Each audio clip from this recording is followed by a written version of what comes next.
Today, we talk about non-solutions to environmental change, coal-burning cars, and how we have a greener Earth today than 20 years ago.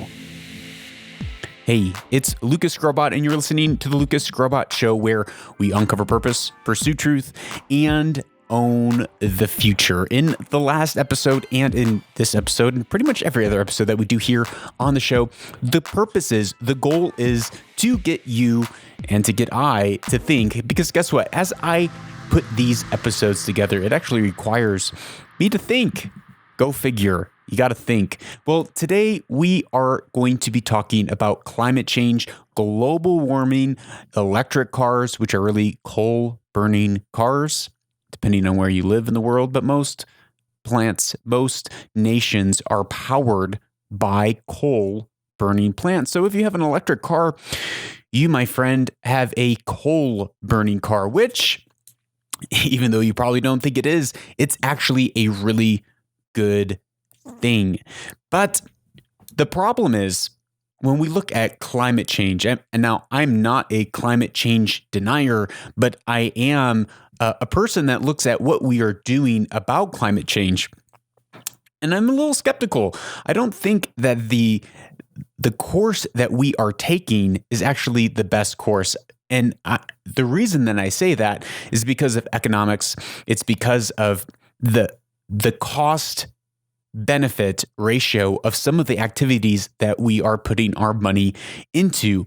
For instance, when you think about recycling, it's a really great thing. We all love, reduce, reuse, recycle. We all learned it as a kid, and we all preach it still to our kids.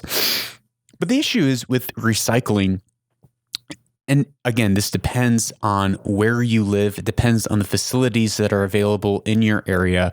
But when you recycle something, it goes through a recycle plant. The plant normally doesn't have the capacity, or it doesn't have the equipment to actually recycle what you gave them.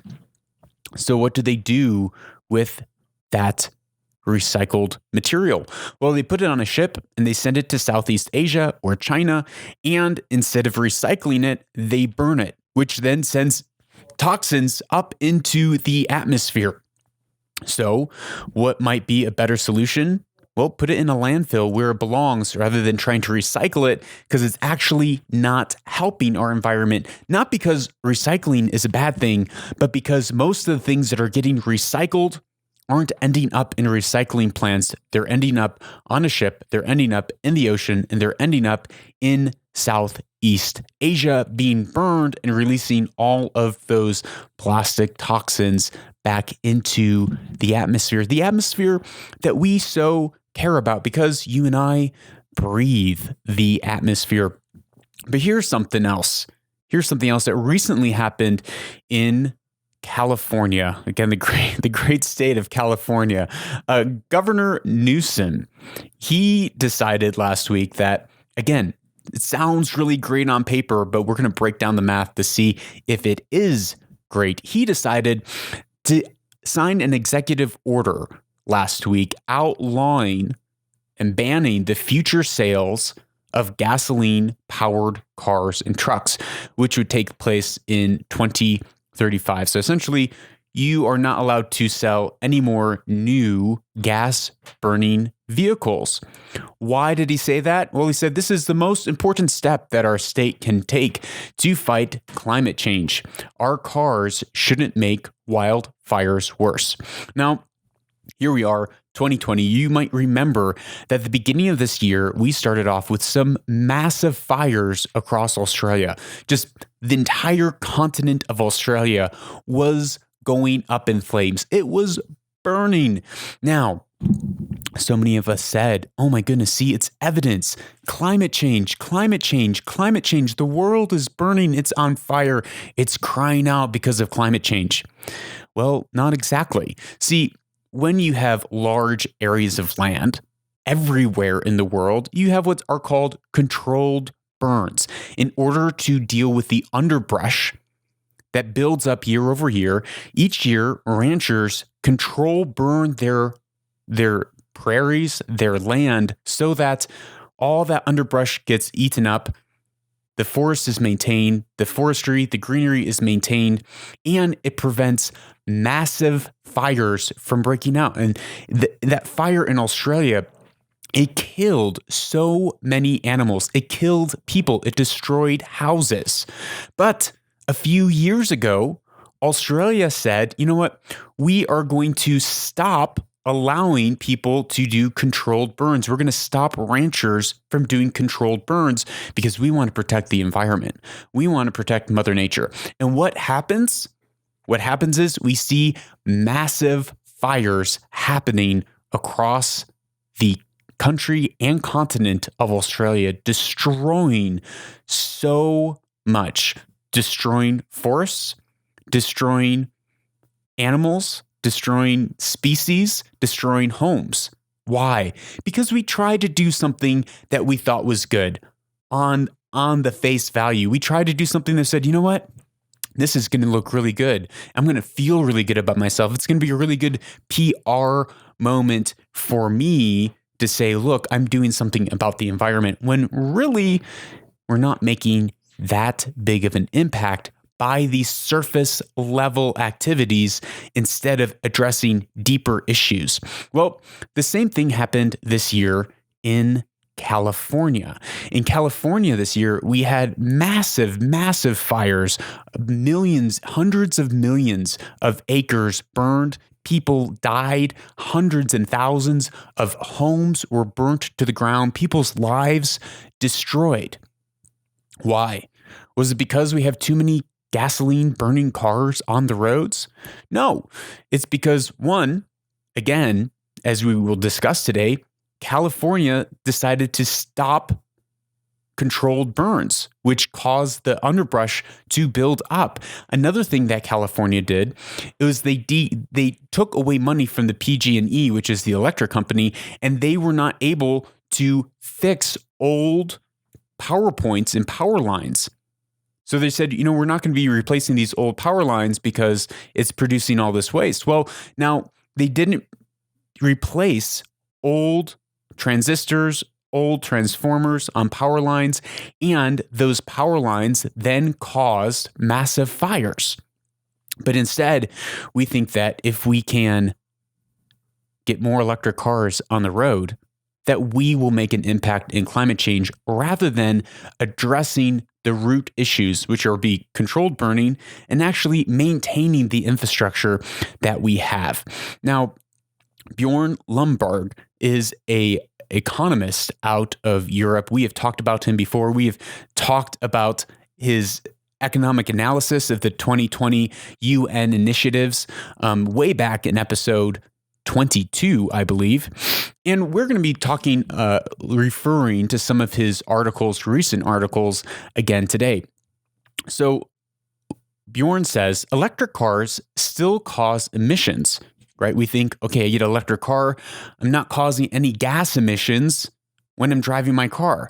But that's not true. Electric cars still cause emissions, especially from the production of their batteries.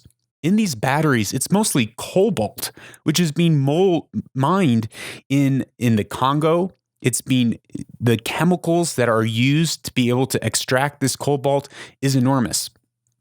They also, he goes on to write, cause emissions while running off electricity unless this electricity is entirely zero emissions.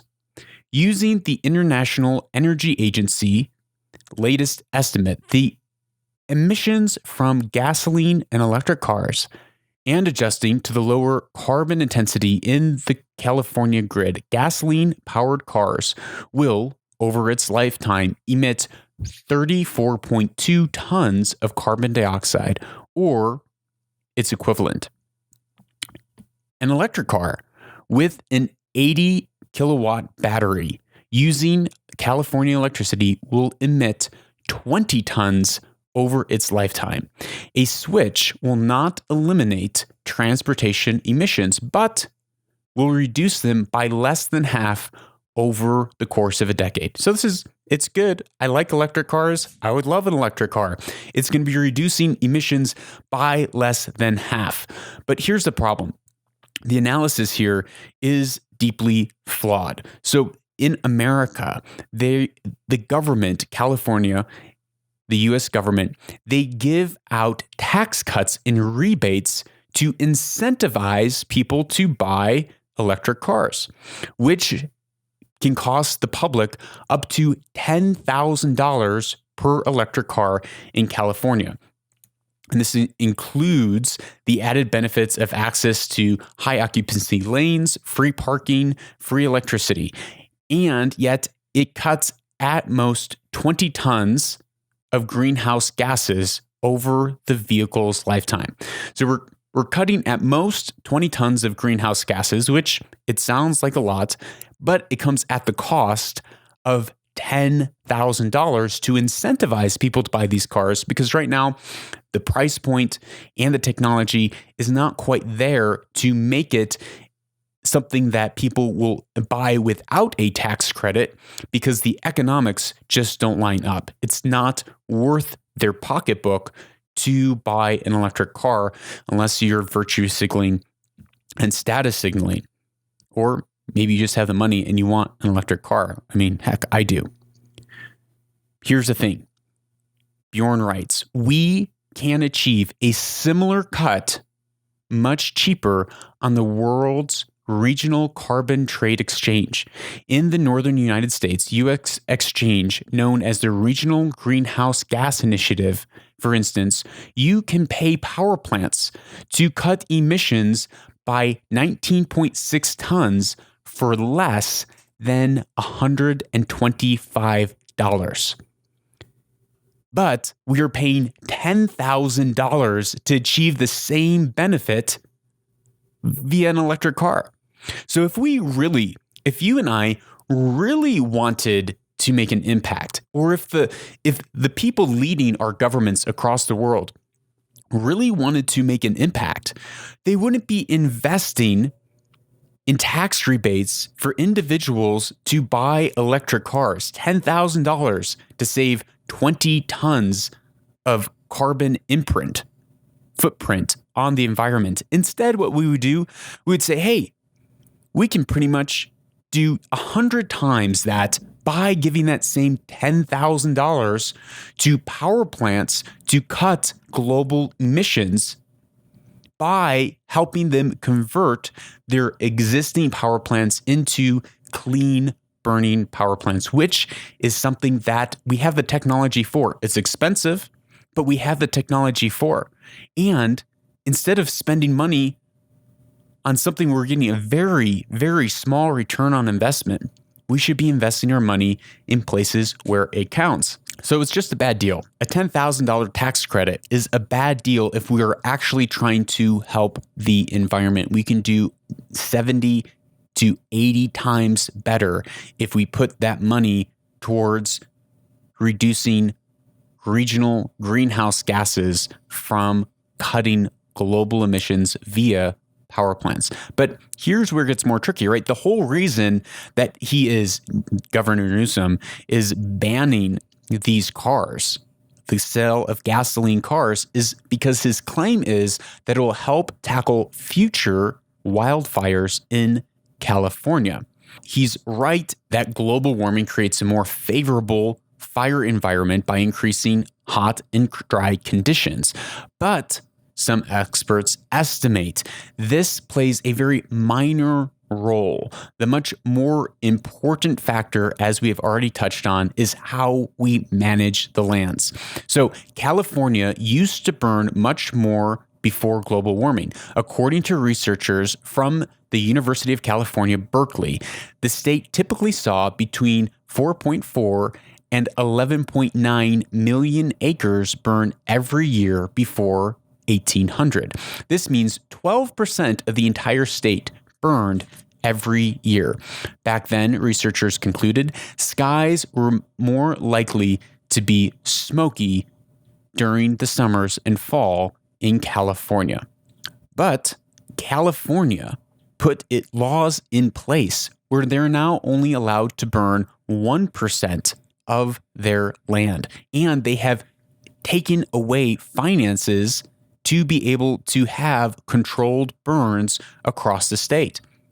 So the real problem is not cars that are driving on roads that are polluting the environment. The real problem is we have stopped managing our land. We have stopped controlled burns. Why? Because of the perception that we have of them. And by doing that, we're actually causing more damage across the world, not only in California, but we've also seen this in Australia. There is another article by Bjorn that I also came across this week where he writes, many politicians across the rich world frequently claim that climate change is an existential threat to human existence. However, this is contrary to the central findings of the UN Climate Panel. It estimates that by the year 2070, global warming will overall have a negative impact equivalent to the reduction of incomes between 0.2 and 2%. By then, the UN expects the average person will be 363% richer than they are today. The negative impact from climate change means that we will instead be 356% as rich as today.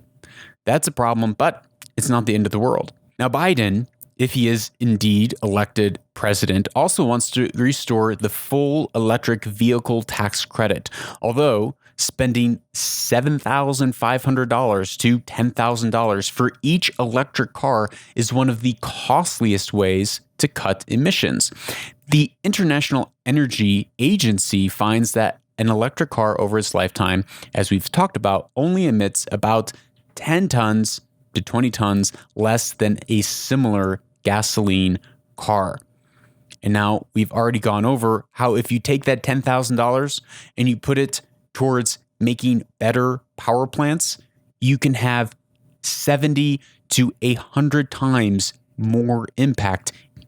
Here is the startling fact that even if all of the rich countries in the world cut all of their CO2 emissions tomorrow and remained shut down for the next 100 years, for the next 80 years, the standard UN climate model shows that it would reduce temperatures by the year 2100 by just 0.8 degrees Fahrenheit.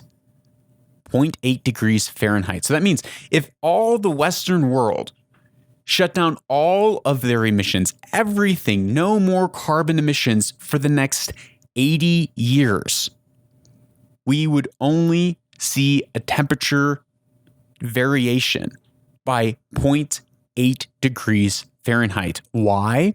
This is because 3/4 of the expected emissions over the rest of the century comes from China, India, Africa, and the rest of the non-rich world.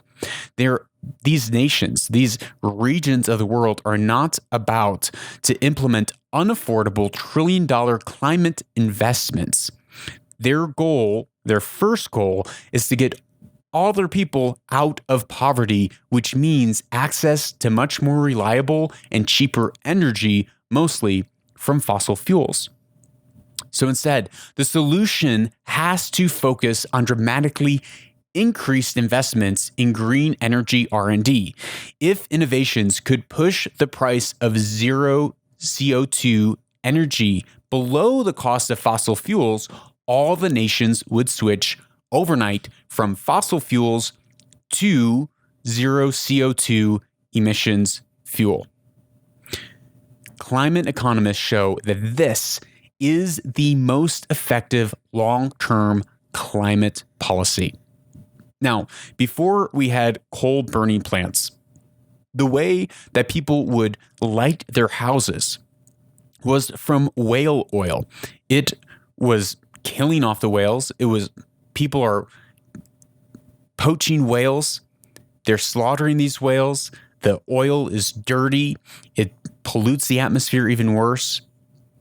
And we had a problem. People were trying to figure out how can we kill less whales. But what happened was, instead, we developed a new way, a better way to create light, to create electricity, to create power. And this caused the poaching of whales to nearly stop overnight.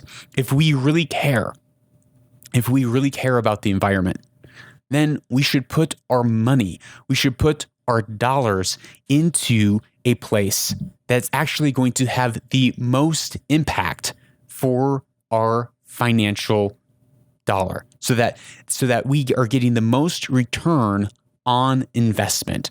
That would make the most sense. If we care, we want to get the most return on investment. But now, what you won't hear shared on mainstream media, on legacy media across the world, is that the earth is actually greening. And this is something that we should, and I think are, at least I am, very excited about. I'm excited to hear that the earth is actually greener today than it was 20 years ago. NASA recently shot some images and compared it with 20 years ago, and they can see that across China, across India, there is a far greater amount of greenery today than back in the mid 1990s. The same goes with many places of the world. When you look across North America, when you look across the rainforest in South America, you look across the Congo in Africa, you look across Europe, you look at these forests all across the world, and you see that they are greening. And this is a great thing, that these forests are greening. And the cause of it, there's some different theories that people think the reason for these causes. One is that in the 80s, places like China and India, South America, Northern America, Europe, there's a lot of deforestation that had already taken place and was taking place. In the 90s, we kind of woke up to that and we're like, we probably should take care of the environment. Yeah, that might be a good idea. So people started planting trees. It became more eco-friendly and conscious. Because of that, we see this booming of vegetation across China, across India. Now, other countries that did not deforest, or other areas in the world that didn't really go through a lot of deforestation, they didn't see a whole lot of greening as much in those areas, but it is also because they didn't have that deforestation in those areas. Another interesting fact that NASA talks about is that we are seeing on a macro scale across the earth more greening. Why? Because there is more CO2 in the earth, in the atmosphere. If you remember from science class and photosynthesis, we as humans, we breathe in oxygen and breathe out carbon dioxide. But plants, they breathe in carbon dioxide and they breathe out oxygen. Now, this is a great thing because they clean the air for us, right? This is why we want to preserve the rainforest. But another thing is, as we have put more carbon dioxide into the earth, it has caused a more rich carbon dioxide environment, which has caused the greenery of the earth to grow more. NASA says that green leaves uses energy from sunlight through photosynthesis to chemically combine carbon dioxide drawn from the air with water and nutrients tapped from the ground to produce sugars, which are the main source of food, fiber, and fuel for life on Earth. Studies have shown that increased concentrations of carbon dioxide increases photosynthesis, spurring plant growth. However, carbon dioxide fertilization isn't the only cause of increased plant growth. Nitrogen, land cover change, climate change by the way of global temperature, precipitation, and sunlight changes all contribute to the greening effect. To determine the extent of carbon dioxide's contribution, researchers ran the data from carbon dioxide from each of the other variables in isolation through several computer models that mimic the plant growth observed in the satellite data. The results showed that carbon dioxide fertilization explains 70% of the greening effect, said the co-author Magga Rayani, a professor in the Department of the Earth and Environment at Boston University. The second most important driver is nitrogen at 9%. This is huge. So what we are seeing is that we live in a highly complex system. A highly complex system is when there is more carbon dioxide that is put into that system, the Earth actually grows greener. And with more vegetation, there's more food for our planet, for animals, for us, for others. The Earth is actually healthier. Which brings us to our last and final thought for today, which is about clean coal. Now, you might have heard about clean coal before. You might wonder, well, what is clean coal? I look at coal and it looks black and dirty and dusty. There's nothing clean about coal. But we have developed technology, which is called clean coal, where our machinery is able to take coal, scrub off impurities, and take those impurities and put them back into the earth where they originally came from. And so when you are burning coal in clean coal facilities, all that is coming out of those smokestacks is carbon dioxide and water vapor. And as we've talked about, carbon dioxide is helping green the planet. Now, the issue is that coal is not going anywhere. A lot of people think coal is bad, but guess what, ladies and gentlemen? Coal is not going to be going anywhere anytime soon. Why? Because it is the cheapest, most reliable fuel that we have that is fueling cities all across the world, and it's enabling humanity to come and pull themselves out of poverty. And this is the big thing. I am pro-human.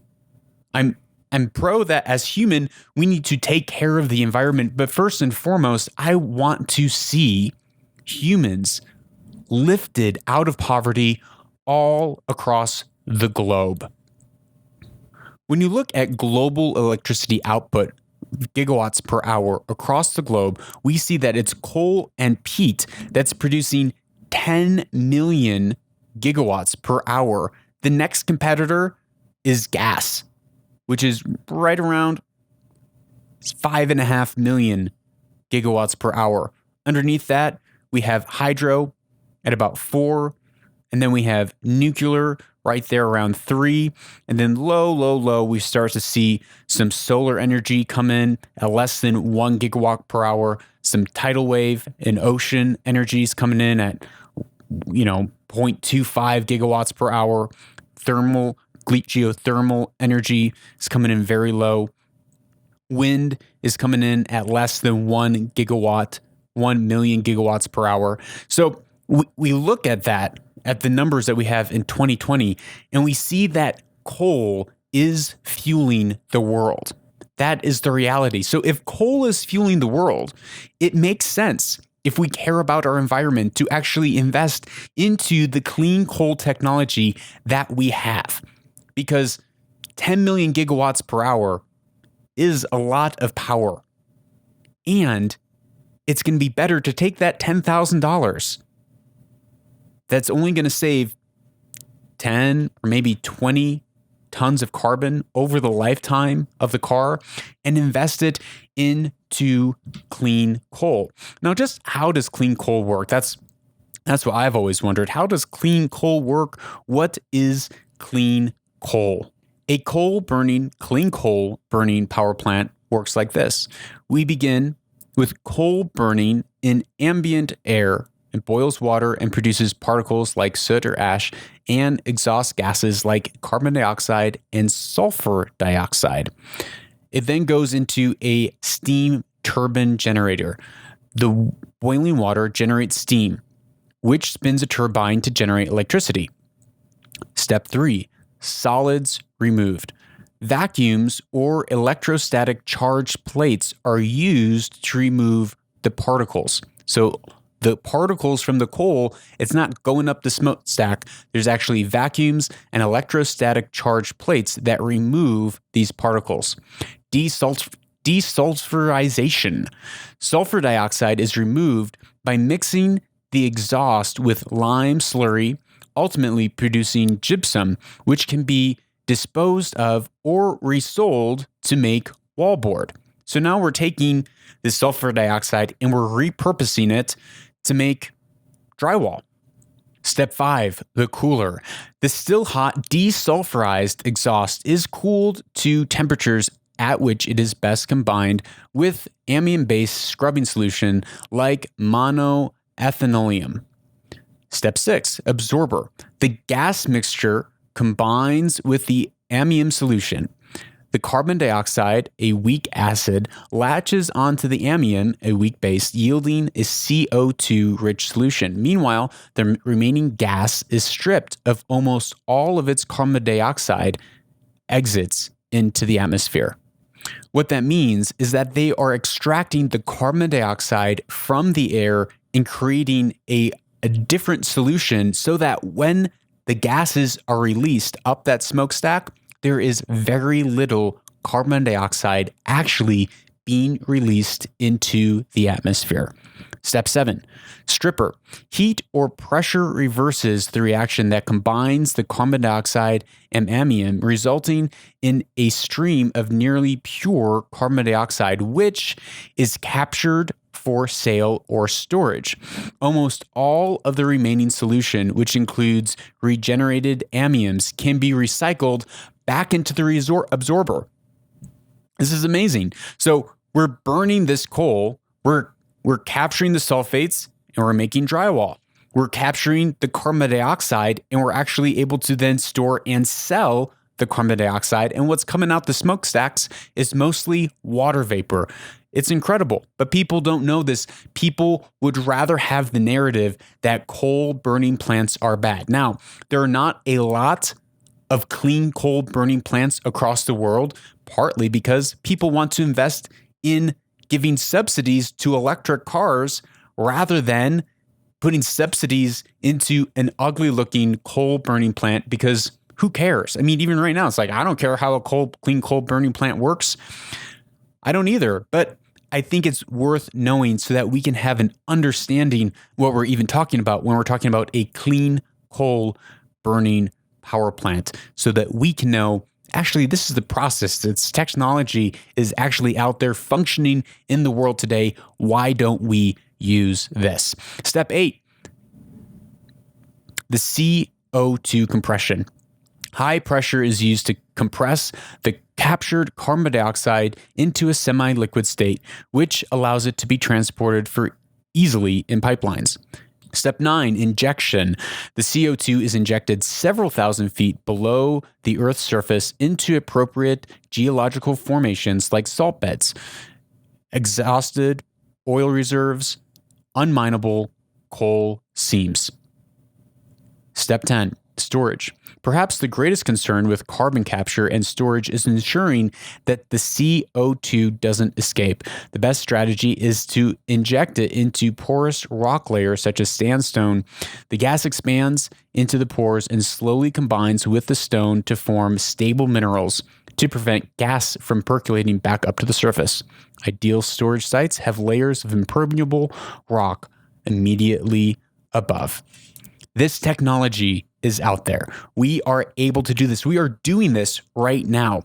But instead, we are focused on energy sources like windmills, which don't produce much energy, which cost 9 barrels of oil to produce and run.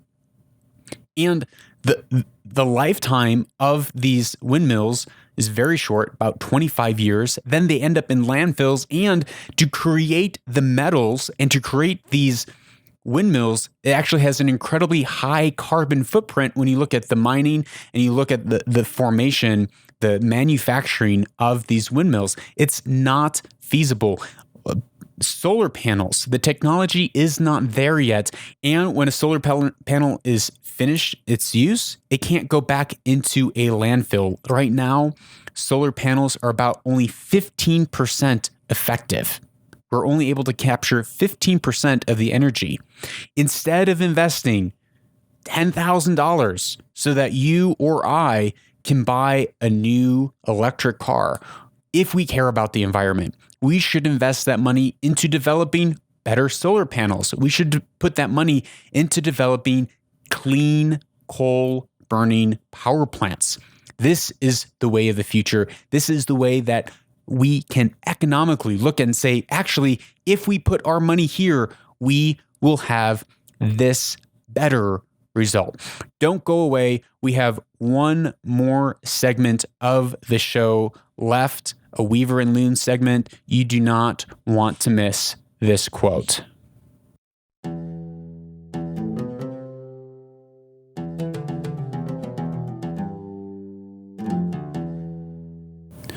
Welcome to the Weaver and Loom segment of the show where we take ancient wisdom and combine it with our modern day life so that we can be connected back to our purpose, back to our work, and so that you and I can weave our destinies. Today's quote comes from Sun Tzu, The Art of War. I love The Art of War, such a great book. The quote is this: "So in war, the way is to avoid what is strong and strike at what is weak." Sun Tzu, The Art of War.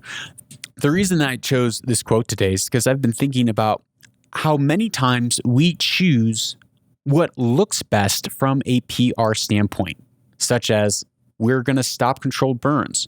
We're not going to update old power lines. We are going to create incentives for people to buy electric cars. We are going to ban the sale of gasoline cars. We're striking at what is hard, what is strong, things that aren't actually going to move the needle in the war, as they would say, in the battle of climate change. Instead, when we look at climate change, we should strike at what is weak. When we look at the environment, we should say, well, what's the weak, easy points, the easy things that we can do that are going to have the most leverage and impact for the environment? And those would be controlled burns. Those would be maintaining our power lines. Those would be creating clean coal burning fuel plants, which we have all that technology for. But instead, we don't like it because it doesn't look good. It doesn't make us look good. It doesn't sound great on the news. It doesn't sound great on the news when, President so-and-so says that he's going to create more coal plants, right? That's not the sexy thing to say. The sexy thing to say is we're banning all fuel burning cars. But it's striking at what is strong rather than striking at what is weak. And so my encouragement to you and my encouragement to myself today is stopping to think about the metrics in our life, about the math in our life, about where we're putting our energy to. And I know for myself, there's areas in my life that I'm putting energy towards something that is a stronghold rather than finding a win that will actually win the battle by striking at something that is weak but isn't as attractive. It doesn't sound as cool. It doesn't look as sexy. So that is the advice for you today. Thank you so much for being with me today here on the show. I hope you enjoyed this episode. If you have any questions about this episode or any other episode, you can WhatsApp me at +1 202-922-0220. I would love to get your questions and I always answer them.